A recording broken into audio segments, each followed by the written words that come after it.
मैं सुभाष हूँ। हम लोग इस टाइम शिनकुन वेस्ट पीक है उसके कैंप वन में है और बाहर बहुत बुरी तरह से मौसम ख़राब हो रखा है। और दरअसल हम जो इस एक्सपेडिशन को ये अचानक से इधर की तरफ शिफ्ट करना पड़ा। इससे पहले हमने देव टिब्बा के लिए प्लान किया था, जो काफ़ी पहले से प्लान किया था। और हमारे साथ इस एक्सपेडिशन में वर्मा जी है और वर्मा जी गोरखपुर से हैं, टीचर हैं। और हमारे साथ दूसरे हैं मिस्टर निखिल केरला के रहने वाले हैं और वहीं पर गवर्नमेंट स्कूल में टीचर है। और हमारे साथ है मिस्टर क्या नाम है, राहुल पाटिल। राहुल वर्धा से है और वर्धा में इनका अपना एक कारोबार है, बिजनेस है। और हम लोगों ने ये काफ़ी पहले, एक हमारे और मित्र थे वो नहीं आ पाए, उनका कुछ घर में प्रॉब्लम हो गई थी, तो हमने ये पहले जो एक्सपेडिशन प्लान किया था ये देव टिब्बा के लिए प्लान किया था। तो जब हम लोग 16 को हमने दिल्ली से मार्च किया इधर मनाली के लिए, तो रास्ते में हमें पता चला कि वहाँ पर काफ़ी बर्फ़बारी की वजह से जो है उसके जो 2 कैंप हैं, जो रोड हेड से जो बेस कैंप तक के लिए जो मार्च अप्रोच मार्च में जो कैंप लगते हैं, उसमें 2 में बहुत ज़्यादा बर्फ़ है, जिसकी वजह से वहाँ घोड़े और खच्चर नहीं जा सकते हैं और पोर्टर के लिए भी बहुत मुश्किल है क्योंकि बर्फ़ बहुत ज़्यादा है।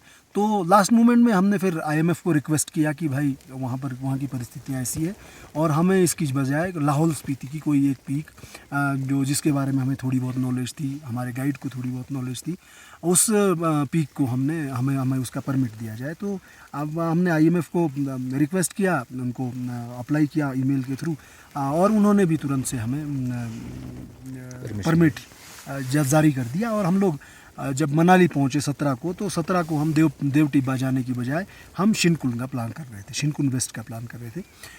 शिनकुन वेस्ट एक्चुअल में जो आपका दारचा मनाली से जो रास्ता पदुम के लिए जाता है, जांस्कार के लिए जाता है, उसमें एक जगह एक पास पड़ता है। बहुत सारे लोग टूरिस्ट यहाँ घूमने आते हैं। ये बहुत ऊंचाई पर है, 16,000 मीटर के आसपास ऊंचाई पर पास है। इसी को जो लेफ़्ट शोल्डर जो है, उसी पे शिनकुन जो इसका जो इस पास का जो लेफ़्ट शोल्डर है वही शिनकुन वेस्ट है, और इसका जो राइट शोल्डर है जाते हुए वो शिनकुन ईस्ट है। ये दोनों 6,000 प्लस पीक है। तो हमने इसी का प्लान किया और हम लोग मनाली से 18 तारीख को जिस्पा आ गए।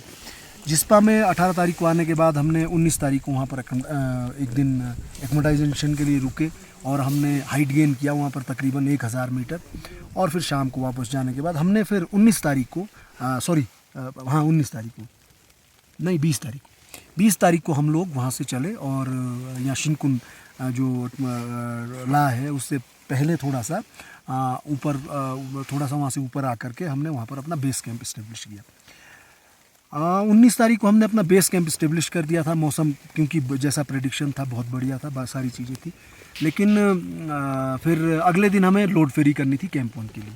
ये 21 तारीख की बात है। 21 तारीख को हम लोगों ने लोड फेरी की कैंप वन के लिए। कैंप वन यही जहाँ हम है वो इस्टेब्लिश किया यहाँ पर। उसके बाद हम वापस गए। हम लंच वंच हम खाना खा रहे थे, तो उसी दौरान कोई BRO का कोई अफसर आया उधर से और उसने कहा कि भाई आप लोगों ने यहाँ टेंट क्यों लगा रखे हैं। तो हमने उसे बताया कि हमारी परमिशन, उसने कहा नहीं, यहाँ किसी की परमिशन नहीं होती, यहाँ केवल हमारी परमिशन होती है। शायद वो उसका ईगो था, उसका एक अधिकारी का जो अहम होता है, अहंकार होता है, वही था। हालांकि हमने बहुत समझाने की कोशिश की, उसने कोई उसमें वो नहीं किया और वो नीचे जा कर के उसने पुलिस में कंप्लेंट कर दी। अब एक्चुअल में पुलिस के पास हमारी परमिशन थी, सब कुछ था, लेकिन क्योंकि किसी बड़े अधिकारी का दौरा हो रहा था BRO का, तो वो उसको मतलब जैसे कि हमारे यहाँ होता ही है, कोई बड़ा आदमी जब कहीं जाता है तो रास्ते में पड़ने वाले घरों को ढक दिया जाता है ताकि कोई उसे देखे ना। तो वो भी कुछ इसी तरह का चाहते थे। खैर, रात में उसी दिन 21 तारीख को रात में पुलिस के लोग आए यहाँ पर। उन्होंने कहा कि ऐसे ऐसे कंप्लेंट कर रखी है। उन्होंने कहा है कि आपको क्या कहते हैं, उन लोगों को तुरंत वहाँ से हटाओ क्योंकि हमारा कल वहाँ दौरा होने वाला है। तो अब वो कांस्टेबल थे, उनसे मैं क्या बहस करता, उनसे क्या बात करता। तो ये हुआ कि हम सब चारों लोग बैठ के हम लोग क्या कहते हैं दारचा चले गए। दारचा यहाँ से तकरीबन 40 किलोमीटर की दूरी पर है नीचे। और ये बहुत ही ऐसा ख़तरनाक रोड है। वहाँ पुलिस मतलब अपने एक टाइम पे ही गाड़ियाँ छोड़ती है, क्योंकि इस यहाँ मौसम कभी भी ख़राब हो सकता है इस हाई एल्टीट्यूड पे। तो हम लोग फिर उन पुलिस वालों के साथ फिर गए, वहाँ पर गए तो मैंने जो वहाँ इंचार्ज था तो उसे मैंने बताया कि भाई ये तो अब किस तरह का, ये तो तुमने तो हम ऐसा तो लोग चोरों के साथ भी नहीं करते हैं जैसा तुमने हमारे साथ किया। हमारे साथ तो हमारे पास परमिशन थी, सारी चीज़ें थी। बहरहाल उसने सॉरी फील किया तो उसने सारी बात बताई कि ये उन लोगों की वजह से हुआ है। तो फिर हमारे पास ये था कि अब उनका भी कहना ये था कि आप कम से कम इस इन्फॉर्मेशन को हमारे डीसी और एसएसपी को एसपी को दे दो। तो हालांकि ये क्योंकि ये चिट्ठी आईएमएफ की तरफ से होती है तो उनकी तरफ से जानी चाहिए थी चिट्ठी, लेकिन आईएमएफ का भी अपना सिस्टम है, वो पता नहीं उनकी चिट्ठी कब पहुंची कब नहीं पहुंची। तो हमारे पास अब यही चाह रहा था कि हम किसी तरह से ये जो हमारी जो परमिट है उसको इंटीमेशन हम डीसी और डीसी लाहौल स्पीति और एसपी लाहौल को दे, और ताकि हम अपना आगे का एक्सपेडिशन सुचारू रूप से करें।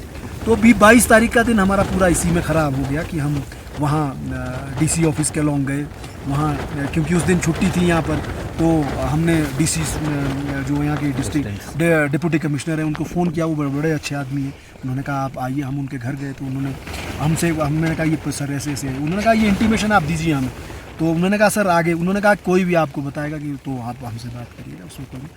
उसके बाद हम एसपी ऑफिस गए, एसपी ऑफिस में भी हमने वो इंटीमेशन दिया, उन्होंने हमें कंट्रोल रूम का नंबर दिया और सारी चीज़ें सपोर्ट करने के लिए। उसके बाद हम वापस 22 तारीख को ही वापस बेस कैंप आ गए। नहीं, बेस कैंप मैं एक चीज़ भूल गया इसमें, वो ये है कि जब हम लोग नीचे यहाँ से शाम को गए, रात में जब हम पुलिस वालों के साथ नीचे गए तो फिर उन्होंने कहा कि जी आपको एक काम तो करना ही पड़ेगा, क्योंकि कल इनके बीआरओ के एडीजी का दौरा है और आपका जो टेंट है वो क्या कहते हैं, आपका टेंट है वो वहाँ से सड़क से दिखाई देता है, इसलिए आप उसे ऐसी जगह लगाइए जहाँ वो दिखाई ना दे। क्योंकि हमारे पास कम्युनिकेशन का कोई डिवाइस नहीं था हमारे पास, क्योंकि हमारा ये तो सेल्फ सपोर्टेड एक्सपीडिशन है।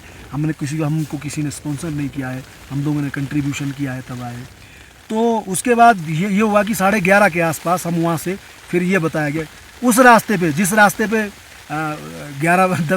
दिन में 11-12 बजे के बाद किसी को जाने नहीं दिया जाता है, हम लोग 11:30 बजे के आसपास वहाँ से चले। और क्योंकि हमें यहाँ पर खबर करनी थी कि भाई वहाँ से टेंट शिफ्ट किया जाए, क्योंकि कोई बीआरओ का कोई वीआईपी जा रहा है, ताकि उसको कोई किसी किस्म की वो मतलब कोई बुरा फील ना करे, इसलिए हमारी जो टेंटेड एकोमोडेशन वहाँ हटा दिया है। तो हम रात में तकरीबन 11:30 बजे दारचा से चले। दारचा 11,000 फीट की हाइट पर है। दारचा से हम लोगों को जहाँ हमारा कैंप था वो 16,000 फीट है। रोड हेड से काफ़ी पैदल जाना पड़ता था वैसे भी, लेकिन हमारे साथ ये हुआ कि जब तक हम 12 बजे के आसपास सुमदो से आगे निकले, जहाँ मतलब एकदम ग्लेशियर वाला जो वो है टेरेन है, वहाँ पहुँचे तो पता चला कि जो दिन में जो पानी बहता है सूरज की गर्मी से वो जम चुका है, और जिसकी वजह से गाड़ी रपटने के बहुत ज़्यादा खतरे थे। लेकिन जैसे तैसे करके हम काफ़ी आगे तक गाड़ी ले आए। काफ़ी आगे गाड़ी लाने के बाद हम जब मुझे लगता है कि अपने जो कैंप से हम कोई 5-6 किलोमीटर दूर थे, तो अचानक से पता चला कि गाड़ी वो जो आइसबर्ग है नीचे ज़मीन में वो इतना बड़ा हो गया, इतना ज़्यादा था कि गाड़ी को उसने एक तरफ घुमा दिया। अब हमारे पास कोई जरिया नहीं था, हमारे पास कोई चारा नहीं था। फिर राहुल ने और निखिल ने दोनों ने हिम्मत की कि हम पैदल जाएंगे। आप यकीन कर सकते हैं कि तकरीबन 15,500 फीट की ऊंचाई पर दोनों लोग रात में अपने हेड टॉर्च के उजाले में गए और तकरीबन 2-2.5 घंटे के आसपास वहाँ खबर करके वापस गाड़ी के पास आए।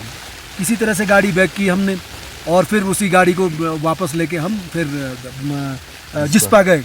जिस पर हम रात में कोई 3:30-4 बजे पहुँचे। फिर हमने थोड़ी देर वहाँ रेस्ट किया और उसके बाद फिर हम केलोंग गए। वहाँ जो मैंने पीछे जो आपका जो मैं वृत्तांत आपको बता रहा था कि जो डीसी जिस लाहौल स्पीति है, उनको हमने फिर वो इंटीमेशन दी कि हम ऐसे ऐसे जा रहे हैं। उन्होंने कहा आप जाइए आराम से, कोई बात नहीं। उसके बाद हम एसपी ऑफिस गए। एसपी ऑफिस क्योंकि वो 24 घंटे खुला रहता है, तो वहाँ पर भी हमें अच्छा सपोर्ट मिला और उन्होंने हमसे कहा कि आपको जो भी मदद होगी वो चाहिए होगी वो देंगे। उसके बाद फिर हम वापस आए और दारचा तकरीबन हम 2 बजे के आसपास दारचा हम पहुँचे और दारचा से फिर हम उसके बाद चले तो हम तकरीबन मुझे लगता है 4 बजे के आसपास यहाँ शिंकुला पहुँचे। शिंकुला से हम लोग फिर बेस कैंप आए। बेस कैंप में 23 तारीख को फिर सुबह हमने दोबारा से, क्योंकि हमें कैंप 1 ऑक्यूपाई करना था। देखिए ये मैं किस लिए बता रहा हूँ ये सब आपको कि अगर वो हडल नहीं आया होता बीच में, अगर वो बीआरओ के अफसर ने ये सब मतलब अराजकता क्रिएट ना की होती, तो आज हमारा सब पीक सबमिट हो गया होता। और इस ख़राब मौसम में, क्योंकि जब एक बार सबमिट हो जाती है तो उतरने में, क्योंकि हम लोग प्रोफेशनल माउंटेनियर हैं, हमें कोई ऐसा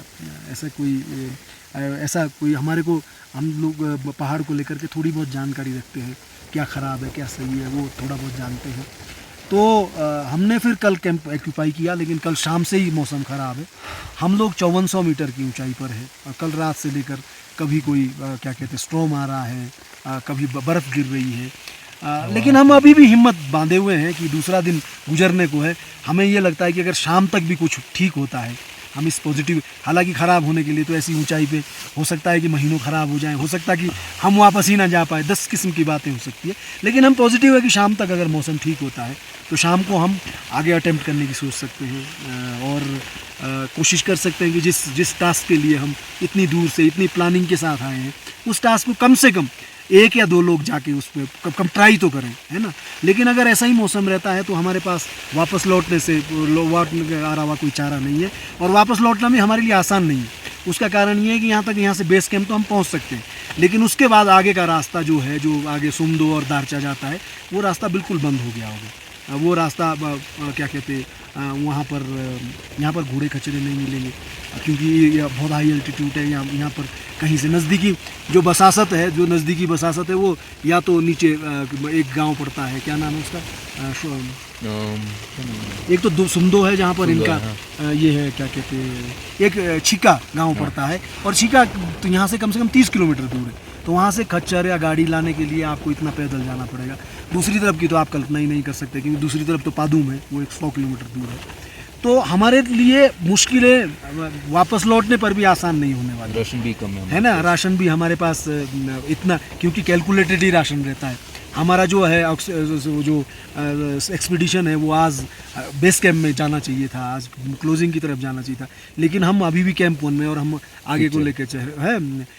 सब लोग फिट है, ये अच्छी बात है, पॉजिटिव रहते हैं, सारी चीज़ें ठीक है। लेकिन फिर भी ये मौसम है, ये हम इंसानों की जीव की क्या इस कुदरत के आगे बखत है वो तो सब जानते हैं। लेकिन फिर भी एक अच्छी पॉजिटिव थिंकिंग के साथ, एक अच्छी सोच के साथ हमें ये उम्मीद है कि बीआरओ के द्वारा हमारे इस एक्सपीडिशन का सत्यानाश करने के बावजूद भी हम अपने रास्ते पर हैं, और हम कोशिश करेंगे कि हम इसको, अगर हम इसको क्लाइम कर पाए, अगर हम आगे चले जाए कहीं कुछ जहाँ तक भी पॉसिबल हो सके। और अच्छी बात यह है कि हम सब लोग ठीक ठाक हैं, हम सब लोग फिट है एकदम, और हमारे जो गाइड है, कुक है, वो लोग भी सब ठीक ठाक है। तो उम्मीद करते हैं कि आगे भी सब ठीक रहेगा। Thank you.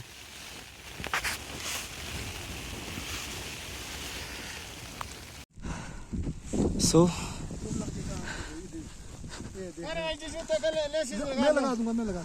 गीले हो जाएंगे पूरे, अंदर बर्फ डाल दिए तो पूरी 10 साल इसको दे, दिक्कत आ जाएगी भाई। मैं करता हूँ नहीं होगी दिक्कत। इसको आप इसको लगा दो।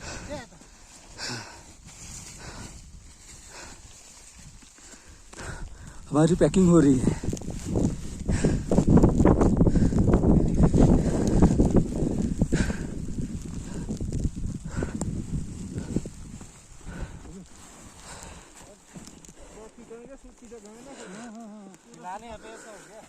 कोई दिक्कत नहीं, कोई ऐसा नहीं होता।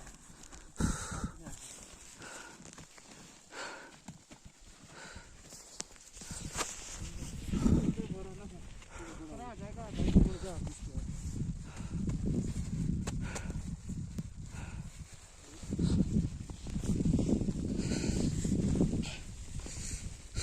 अचानक से जाना क्यों हो रहा है सर अपना? क्योंकि मौसम खराब हो गया है।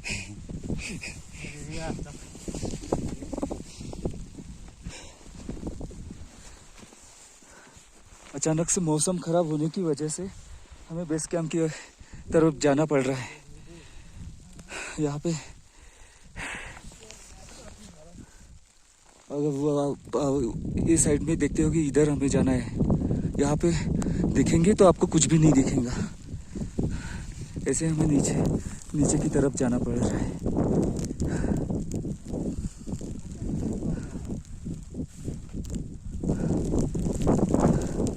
ऐसे होता है।